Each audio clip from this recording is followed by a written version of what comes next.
Hey everybody, welcome back to the channel. It has been a hot minute. My apologies, I have been busy and my garage has been overrun with other things going on that are not detailing related, so I haven't been making videos, and I haven't had a ton of products to test.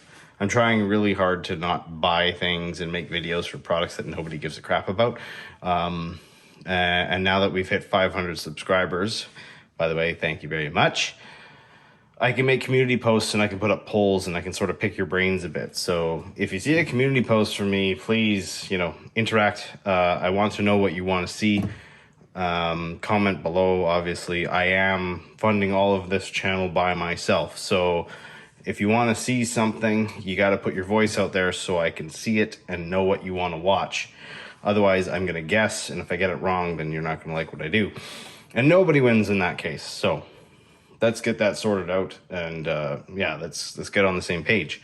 Today's video is about Poorboys World Super Hydrophobic Ceramic Coating, and it is an entry-level coating price-wise. So we've compared it to a couple other entry-level coatings, being the Autoglim UHD ceramic coating and Armor Shield 9 or IX, however they pronounce it. And we're going to run it through the gloss panel. We're going to run it through some hydrophobic chemical resistance testing and all that, blah, blah, blah. And I've thrown in on the hydrophobics test a couple spray products in varying price points with good hydrophobics and decent chemical resistance to see if these are worth it over a spray product, or if you should, go for the easy route, products you don't need to do nearly as much prep for, products that don't need as much faffing about when you want to apply them, and just see how that goes. So we got a good one for you today. Apologies for not making videos more often, but I run out of products and I run out of time. I have a full-time job doing something completely different than this, so this is a part-time gig, and I'm trying to have some more time coming up for it, but please bear with me. I have other things going on in my life. But without further ado, let's get into the gloss and fill.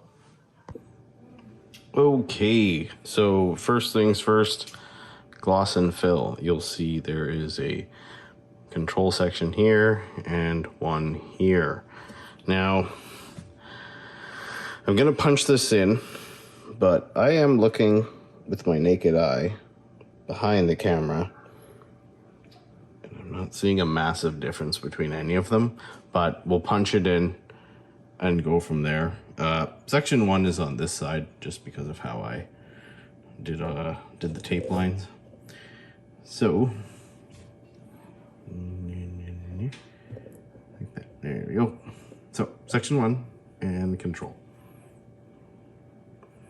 So it's definitely darkened it a bit, but I mean, it's a ceramic coating. You're not putting it on terrible paint, so you should be polishing before you hose one of these things down. So definitely darkened it a bit, but yeah, still lots to go around. And section 2,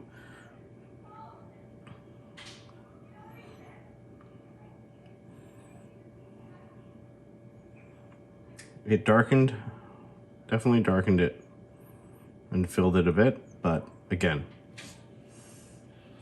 about the same as the other one. And section 3, again, same thing. Doesn't matter which way I turn the light. They're all slightly better than control and all equally the same results compared to control. So all of them appear to be the same amount of fill. It doesn't matter what I do, they all look the same. So gloss and fill is a bit of a wash, but again, if you're using a ceramic coating, polish your car first. Don't cut corners. Anyway, time for hydrophobics.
Okay, gloss and fill and hydrophobics are out of the way. Now we are going to get into the results.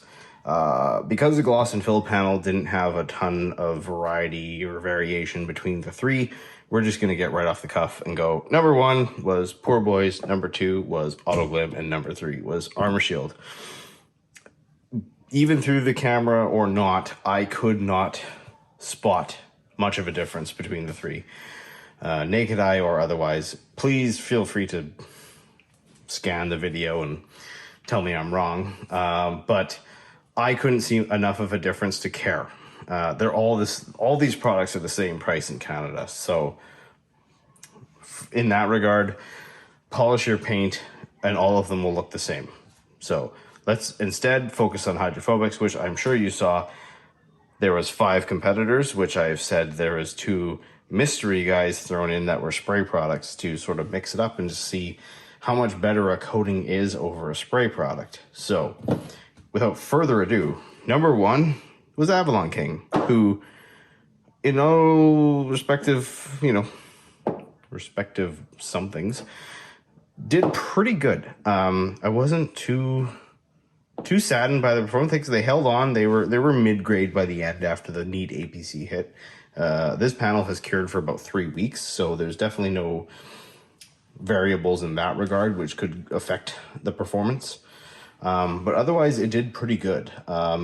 It wasn't the most hydrophobic product on the panel, but it held up to that okay. And given that and its fantastic instructions and support, not a bad performance for an entry-level coating. And yeah, moving on.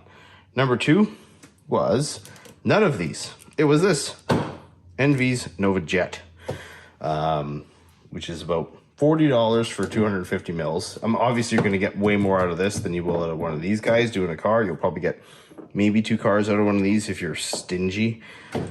I've done a whole car with this, and I have around half a bottle left. So yeah, if you're stingy, you can get 2 cars out of these. So it's not a bad deal considering these are all around $70. But hydrophobics wise, this is good stuff, but it did fall off after those more intensive hits with the APC, especially the neat hit. It definitely diminished its performance, which you didn't see with the coatings. So anyways, moving on. Number 3 was Autoglim. So I'm going to put that there for now until we get to the rest. Not crazy hydrophobic from the outset, and the first to fall off and the first to really slow down, which doesn't really surprise me. This is a very consumer focused product, way more so than these two. It doesn't harden. You can reuse its applicator and its cloths. You just throw them in the wash like a normal thing. It's definitely user friendly. It's super slick. The instructions and packaging are nice. So as far as a novice goes, like this will really get you into sort of the motions of ceramic coating, but not so much the actual full-on results. Like you really got to step up to something like this or UK 3.0, like in the back there, or something like that if you want the full-blown stuff. But otherwise, pretty good. But yeah, it definitely didn't hold a candle compared to some of the panels we had today. Number 4, Poorboys. I am massively impressed with this product. The packaging is decent. What they send with it is quite good. They give you one of those dual-sided blocks, I think, with the barrier inside.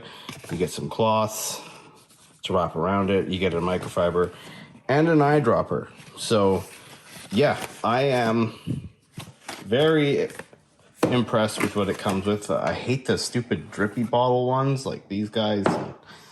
Yeah, and its hydrophobic performance and its chemical resistance is flawless. Like it barely dropped at all, even after the neat APC hit. After 3 hits with 10-1, it barely budged. So yes, it's not real world, but it's good. It's better than most of the products I see out here besides full-fledged like $100+ a bottle coatings. So yeah, if you have access to this and you were humming and hawing and weren't sure, give it a go.